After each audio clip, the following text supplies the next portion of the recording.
जिस तरह से जयंत चौधरी पीएम मोदी और बीजेपी सरकार की तारीफ में कसीदे पढ़ रहे हैं, उन्हें देखकर ऐसे लग रहा है कि उन्होंने पूरा मन बना लिया है लोकसभा चुनाव में बीजेपी के साथ मिलकर इंडिया गठबंधन को सबक सिखाने का। हालांकि बीजेपी से हाथ मिलाना और सपा से दूरी आरएलडी की मजबूरी या जरूरत हो सकती है, क्योंकि आरएलडी का चुनावी इतिहास इसका जीता जागता उदाहरण है।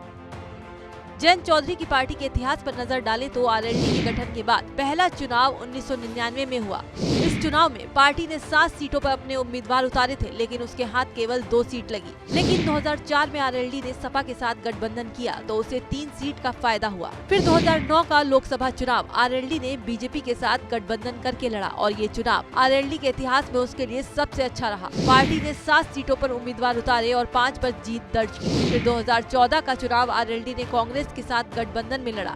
इस चुनाव में पार्टी का प्रदर्शन बीते सभी चुनाव में सबसे खराब रहा। आरएलडी ने 8 सीटों पर उम्मीदवार उतारे थे, लेकिन मोदी लहर के आगे सभी हार गए। इसके बाद 2019 का लोकसभा चुनाव जयंत चौधरी ने बीएसपी और सपा गठबंधन के साथ लड़ा। इस चुनाव में 3 सीटों पर उम्मीदवार उतारे, लेकिन कोई जीत नहीं मिली।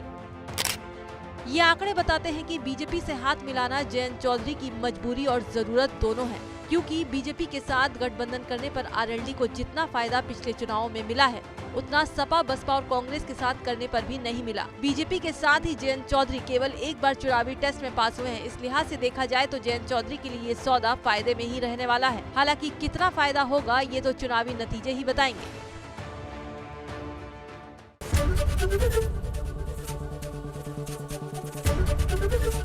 एबीपी गंगा, खबर आपकी, जुबान आपकी।